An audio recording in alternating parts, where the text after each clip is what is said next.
صلی اللہ علیہ وسلم کے زمانے میں حضور نے خود فرمایا تھا 30 کے قریب لوگ ہوں گے جو دعویٰ کریں گے ہم نبی ہیں. فرمایا دجال ہوں گے, کذاب ہوں گے جو دعویٰ کریں گے. ایک بندے نے تو حضور کی ساری حیات میں دعویٰ کر دیا, مسلمہ اس کا نام تھا, 150 سال کے قریب عمر پائی اس نے, اور بہت سارے اس کے ماننے والے اسی لیے ماننے لگ گئے کہ عمر بڑی لمبی ہے.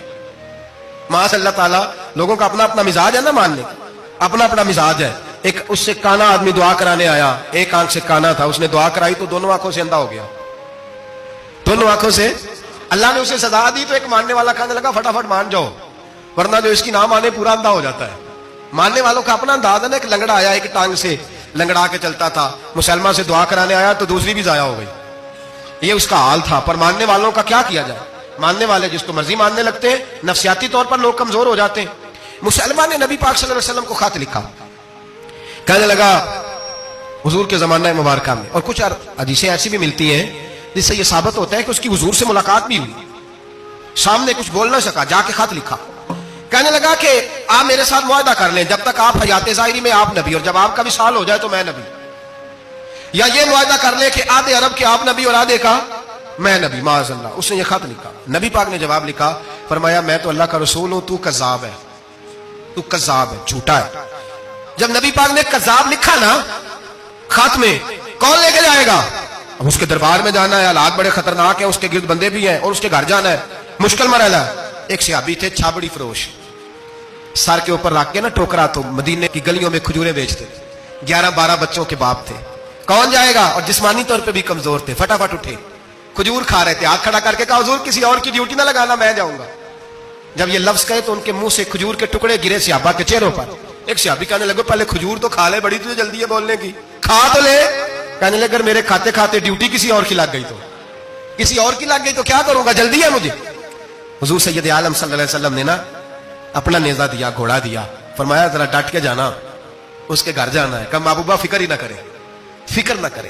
صحابہ کہتے ہیں اس طرح وہ نکلا جیسے کوئی جرنیل نکلتا ہے, اس کا انداز ہی بدل گیا, اس کے طور طریقے ہی بدل گئے. وہ یوں نکلے جیسے کوئی بڑا دلیر آدمی جا, حضور نے بھیجا ہے نا, نبی پاک نے بھیجا ہے نا, انداز ہی بدل گئے, طریقے ہی بدل گئے. مسلمہ کے دربار میں گئے, وہاں ایک شخص جو بعد میں مسلمان ہوا, وہ بتلاتا ہے کہ جب حضرت حبیب بن زید پہنچے نا تو نیزہ ہاتھ میں تھا, زور سے گاڑا جا کے اس کے دربار میں, زور سے گاڑ دیا زمین پہ. مسلمان نظر, کون ہو؟ آپ فرمانے لگے تجھے چہرہ دیکھ کے نہیں پتا چلا میں رسول اللہ کا نوکر ہوں؟ ہمارے تو چہرے بتاتے ہیں, ہم رسول والے ہیں, ہمارے تو چہرے بتاتے ہیں نبی پاک والے, تجھے پتا نہیں چلا کون ہوں, کیسے آئے ہو؟ فرمایا یہ تیرے خط کا جواب لایا ہوں. بادشاہوں کا طریقہ یہ تھا کہ خط خود نہیں پڑھتے تھے, ساتھ ایک بندہ کھڑا ہوتا تھا, وہ خط پڑھتا تھا. مسلمان نے اس کو خط دیا, پڑھو. جب اس نے خط پڑھا تو لکھا تھا تو کذاب ہے. اب سب نے سن لیا, اکیلے میں ہوتا تو چلو بات اور تھی, سن لیا سب نے, آگ بگولا ہو گیا, آنکھیں سرخ ہو گئی, جلال برسانے لگا. اب اور تو کچھ نہ ہوا, سامنے حضرت حبیب کھڑے تھے, اٹھا تلوار لے کے, کہنے لگا تیرے نبی نے مجھے کذاب کہا ہے, تیرا کیا خیال ہے؟ مانے لگے خیال والی بات ہی کوئی نہیں, جسے نبی پاک کذاب کہے وہ ہوتا ہی کذاب ہے, جسے حضور جھوٹا کہے وہ ہوتا ہی.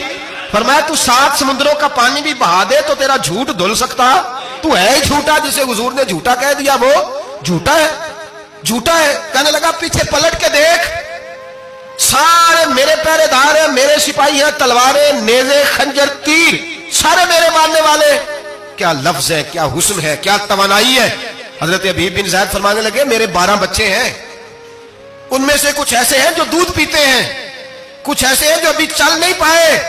میں جب رسول اللہ کا پیغام لے کے نکلا تھا تو میں نے پلٹ کے بچے نہیں دیکھے, تو تیرے پہرے دار کیسے دیکھ لیں؟ جو چیز مجبور کرتی ہے, باندھ لیتی ہے, وہ نہیں جب میں نے دیکھی تو میں تیرے پہرے دار دیکھو. جو جی میں آتا ہے کر, غلامان محمد جان دینے سے نہیں ڈرتے, یہ سر کٹ جائے یا رہ جائے کچھ پرواہ نہیں کرتے. فرمایا ان کو نہیں دیکھا جن کو دیکھنا چاہیے تھا, تجھے دیکھوں. میں اکثر کہتا ہوں کٹ لگ جائے نا ہاتھ پہ تو نمازیں رہ جاتی ہیں, جماعتیں چھوٹ جاتی ہیں, طبیعتیں بگڑ جاتی ہیں, مشکل ہوتا ہے, تکلیف آئے تو سنبھلنا. یہاں ہلکا سا بچھو آ کے کاٹے تو شور ہو جائے گا, جمعے میں لوگ اٹھیں گے, اللہ مجمع بکھرے گا, او بچھو آ گیا, حالات بگڑ جائے. چھپکلی پیروں پہ گرے تو لوگ اٹھ دوڑتے ہیں. حضرت حبیب بن زید انصاری کھڑے تھے, انگلی نہیں, ہاتھ نہیں, کٹ نہیں لگا. مسلمہ اٹھا, اس نے زور سے تلوار ماری, بازو کٹ کے گر گیا, فوارہ نکلا خون کا. او بھائی بچھو کاٹے تو سنبھلنا مشکل, ذرا تصور کرو, ہاتھ کٹ گیا. حضرت حبیب بن زید کھڑے ہیں, کہنے لگا اب تیرا کیا خیال ہے؟ آپ فرمانے لگے تو بڑا بیوقوف ہے, ہمیں آزماتا ہے, ہمیں تو بدر سے لے کر احد تک ساری دنیا آزما چکی ہے, ہمیں آزماتا ہے, ابھی بھی خیال پوچھتا ہے. فرمایا میرا خیال وہی ہے جو میرے رسول نے فرما دیا ہے, خیال وہی ہے جو نبی پاک نے کہہ دیا ہے. پھر تلوار ماری, دوسرا ہاتھ کٹ گیا. ذرا سوچنا, غور کرنا, ٹانگ ٹوٹی نہیں, ہڈی نہیں ٹوٹی, ماس نہیں اکھڑا, ہاتھ کٹ کے گرا, 2 ہاتھ گر گئے, زمین پہ گرے. حضرت حبیب کہنے لگا میں تجھے قتل کر دوں گا, باز آ جا. آپ فرمانے لگے تو بڑا نادان ہے. ان لوگوں کو ڈراتا ہے جو سویرے فجر کی نماز پڑھ کے پہلی دعا ہی شہادت کی مانگتے ہیں. ہمیں ڈراتا ہے جو سوتے وقت التجا کرتے اللہ بستر پہ موت نہ دینا, میدان میں دینا. تو ہمیں ڈرا رہا ہے, چل جو ہوتا ہے کر لے. اس نے خنجر رکھا, تلوار رکھی گردن پہ. فرمایا میں کاٹ دوں گا. فرمایا کاٹتا کیوں نہیں, کاٹتا کیوں نہیں. اور وہ روایت کرنے والے کہتے ہیں مسلمہ کے ہاتھ کامتے تھے ختم نبوت کے تحفظ کے لیے. جب نبی پاک کے غلام نکلے تو جھوٹا دعوے کرنے والے کانپ کھڑے ہوئے. کہتے اس کے ہاتھ کانپتے تھے. حضرت حبیب بن زید کٹے ہوئے بازوؤں کے ساتھ بھی توانا تھے.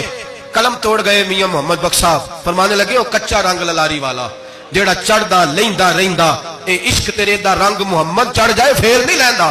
جب تلوار چلی, گردن کٹی, تو رسول اللہ کی ختم نبوت پر پہرا دینے والوں کا اجر میرے رسول نے بیان فرمایا. میرے نبی نے اجر بیان کیا, ڈگری جاری فرمائی, سند کی حضور نے. وہاں گردن کٹی اور جہاں مدینے میں حضور کی آنکھوں میں آنسو آئے. یا رسول اللہ کیا ہوا؟ فرمایا میرا حبیب شہید ہو گیا ہے اور رب کریم نے اس کے لیے جنت کے سارے دروازے کھول دیے, سارے دروازے اللہ نے کھول. یہ سند جاری کی نبی پاک. ختم نبوت مسلمان کا عقیدہ. حضرت ابو بکر صدیق نے ختم نبوت کے تحفظ کے لیے پورا ایک دستہ تیار کیا.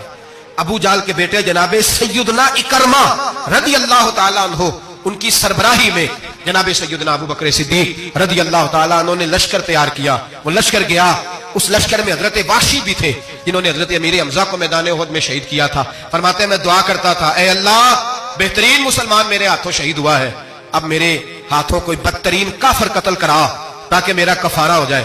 فرماتے ہیں جب میں نکلا میدان میں پہنچا تو مسلمہ میرے سامنے آ گیا, جھوٹی نبوت کا دعویٰ کرنے والا.